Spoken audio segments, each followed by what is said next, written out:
आदाब। Hello friends. आज हम आपको कोई रेसिपी बनाना नहीं सिखा रहे हैं।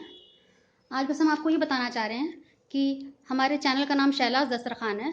तो ये दस्तरखान क्या होता है, बहुत लोगों को नहीं मालूम होगा कि दस्तरखान किसको कहते हैं। तो आज हम आपको बताने जा रहे हैं कि दस्तरखान का मतलब क्या है। दस्तरखान एक पर्शियन वर्ड है। ये सेंट्रल एशिया में इसका ज़्यादा इस्तेमाल होता है। जो टर्किश इन्वेडर्स थे उन्होंने इस वर्ड को इंट्रोड्यूस किया था। दस्तरखान का मतलब है टेबल क्लॉथ, और इसको इंग्लिश में कह सकते हैं ग्रेट स्प्रेड। आमतौर पे मुसलमानों के घरों में दस्तरखान पे भी बैठकर खाना खाया जाता है।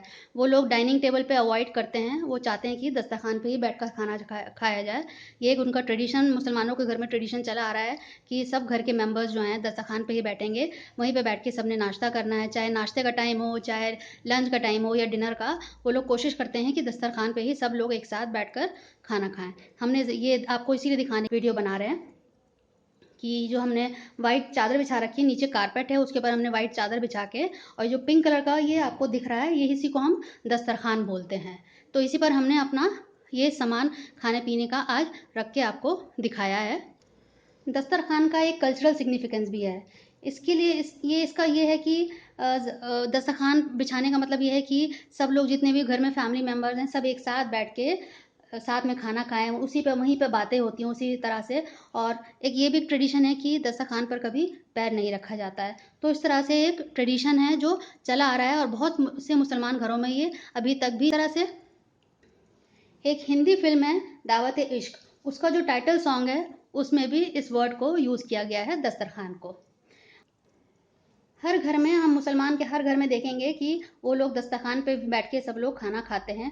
डाइनिंग टेबल को अवॉइड ही करते हो, चाहे एक मेंबर हो घर में, चाहे 5-6 हो, चाहे जितने भी हों, सबके लिए दस्तरखान लगाया जाता है और सब एक साथ बैठ के खाना खाते हैं। अभी ये रमज़ान का महीना चल रहा है, तो हमारे यहाँ उस वक्त ना लंच होता है, कुछ नहीं होता है। सिर्फ शाम में हम लोग जो रोज़ा खोलते हैं, जब सनसेट हो रहा होता है तब हम अपना रोज़ा खोलते हैं। ये पूरे महीने हमारा ये रोज़े चलते हैं, जिनको हम फास्ट बोलते हैं। हिंदू लोग उसको व्रत बोलते हैं। हर रिलीजन के लोग इसको रखते हैं, फास्ट को। सिर्फ ये मुसलमानों तक ही महदूद नहीं है, क्रिश्चियंस भी रखते हैं। तो ये भी रमज़ान का महीना चल रहा है। सुबह 4 बजे से हम लोगों का रोज़ा शुरू हो जाता है, फास्ट हम लोग शुरू कर देते हैं। उसके बाद कुछ भी नहीं खाते हैं, पानी भी नहीं पीते हैं, और फिर शाम में 7-7:30 बजे जब सनसेट हो रहा होता है तब हम अपने रोज़े को खोलते हैं। और रोज़ा जब हम लोग खोलते हैं उसको खजूर से ही खा के खोलते हैं, उसको सुन्नत माना जाता है। सुबह में जब लोग हर घर में नाश्ता बनता है तो उसको हम लोग ब्रेकफास्ट बोलते हैं। तो इस वक्त जो हम रोज़ा खोलेंगे अपना, शाम के वक्त जो सूरज डूब रहा होता है और हम लोग रोज़ा खोलेंगे, तो अगर हम ब्रेकफास्ट को हम 2 लफ्ज़ों में डिवाइड कर दें, ब्रेक और फास्ट को अलग अलग कर दें, तो वो वही मायने हो जाता है कि ब्रेक, हम फास्ट को ब्रेक कर रहे हैं, तो उसको ब्रेकफास्ट आप बोल सकते हैं। शाम को हर मुसलमान के घर में शाम से ही 4-5 बजे से ही किचन फुल फ्लेजेड चालू हो जाता है। दिन भर उसमें तो कुछ नहीं बनता है, लेकिन शाम से, क्योंकि रोज़ा खोलना है सूरज डूबने के आसपास, तो उस वक्त हर घर में किचन बिल्कुल चालू हो जाता है। तरह तरह की चीज़ें बनते हैं। खाने का मन तो उतना नहीं करता है, जब हम रोज़ा खोलते हैं उस वक्त बिल्कुल भी खाने का मन नहीं करता है, लेकिन फिर भी सब चीज़ें बनती हैं। आप हर घर में आप ये सब नेमतें हमेशा अलग वैरायटी के, रोज़ रोज़ अलग अलग वैरायटी का सामान बनता है, चाहे खाएं नहीं खाएं। पकौड़ी है, सिवैयाँ हैं, दही बड़े हैं, ये सब चीज़ें हर घर में बनती हैं।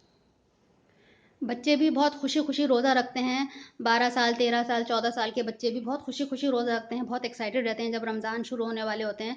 बहुत एक्साइटेड रहते हैं कि हाँ, रोज़े शुरू हो रहे हैं, हम भी रोज़े रखेंगे, और वो रख भी लेते हैं। उनको खेल कूद में पता ही नहीं चलता, और शाम को सबके साथ बैठ के दस्तरखान पे वो भी रोज़ा खोलते हैं।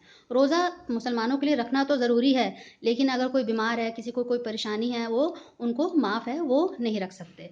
बाकी बहुत इसमें लीनियंसी है, ये बिल्कुल कंपलसरी है, लेकिन इसको ये नहीं समझा जाएगा कि आप मर रहे हो, कोई आपको बहुत बुरी बीमारी है, आप बहुत परेशान हैं, उसमें भी रोज़ा रखना है। नहीं, ऐसा नहीं है। अगर आप बीमार हैं, आप बिल्कुल रोज़ा नहीं रखेंगे। तो आज जो हमने डिशेज़ आप बनाई हैं, हम आपको दिखाते हैं क्या क्या हमने बनाई हैं। बहुत सी तो रेसिपीज़ हमने अपने चैनल पे अपलोड की हुई हैं, आप उनको बना, हम कैमरा पास ले चलते हैं और आपको दिखाते हैं कि आज हमने क्या क्या बनाया है। हाँ, मैं आपको ये बता दूँ ये दिखाने से पहले कि सामने जो ये सब डिशेज़ लगी हुई हैं, इसको बोलते हैं इफ्तारी। जितना भी हमने खाने पीने का सामान आपको दस्तरखान पे दिख रहा है, इसको इफ्तारी बोला जाता है। और ये वक्त जब हम रोज़ा खोलते हैं, सनसेट का जो वक्त है, उस वक्त सब मुसलमान एक साथ रोज़ा खोलते हैं, तो उसको इफ्तार बोलते हैं, इफ्तार टाइम। और सामने जो लगा है सामान खाने पीने का, इसको हम इफ्तारी बोलते हैं। चलिए आइए हम आपको पास से लेके चलते हैं कि हम चिकन तंदूरी बनाया है, ये दही बड़े बनाए हैं, मीठे दही बड़े हैं। ये आप खजूर देख रहे हैं जिससे हम लोग रोज़ा खोलते हैं। सब मुसलमान लोग इसी से ही रोज़ा खोलने की कोशिश करते हैं। ये हमने काला चना बनाया है। ये राइस, ये बीटन राइस है जिसको हम चूरा बोलते हैं, इसको हमने रोस्ट कर लिया है। ये काला चना के साथ बहुत ही अच्छा कॉम्बिनेशन रहता है, तो हम लोग उसको काले चने के साथ खाते हैं। ये हमने सिवैयाँ बनाई हुई हैं। ये चने की दाल है, इसको हमने सोक करके उबाल के इसको बनाया है। ये भी बहुत अच्छा लगता है। चूरा, काला चना और ये दाल तीनों मिला के बहुत ही अच्छा रहता है। ये हमने प्याज की और हरी मिर्च की पकौड़ियाँ बनाई हैं।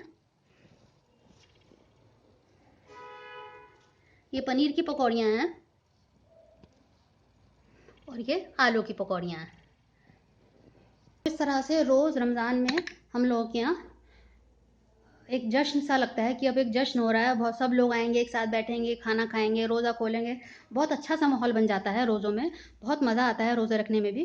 तो बस मैं इस वीडियो में आपको यही दिखाना चाहती थी कि मुसलमान के घर में दस्तरखान पे बैठ के कैसे रोज़ा खोला जाता है, या आम दिनों में कैसे वो लोग बैठ के खाना खाते हैं। शुक्रिया, देखते रहिए शहलाज दस्तरखान।